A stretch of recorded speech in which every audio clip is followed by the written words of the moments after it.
So I am DNFing this book called Miss Jane. I got about halfway through it and I was so disgusted with it that I just couldn't finish.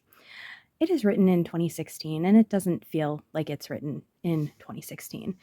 It feels like a classic in the writing, but also in the ick factor. Um, at first, I thought, is this a book that just didn't age well? I don't think that's the problem. I think it's just gross.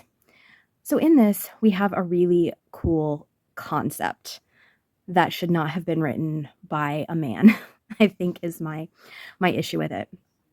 So the book is about, per the inside dust cover, a girl who is born with a birth defect that would stand in the way of the central uses for women in that time and place. You get what I'm saying here. Here's the problem. At halfway through, this woman is 7.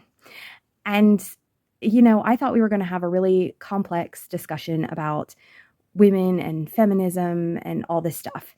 And instead, we have a 7-year-old slurping oysters and starting to feel certain things that she can't describe because she doesn't have words for it yet.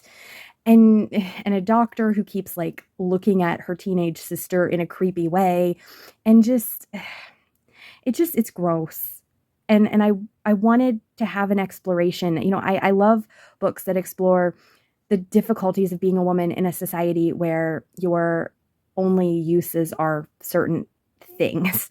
Like, I think that's an interesting concept. How do you get past that? How do you grow? How do you, as a woman, find your worth that is not your baby making ability or your pleasure giving ability?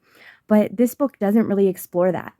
This guy thought he was able, or was the right person to write it because it's based on his great aunt's experiences, which is great and fine. But then it just has such a gross lens to it that I can't. So yes, unfortunately, this is going to be a DNF. Pictures and patterns put into words that stream across the page.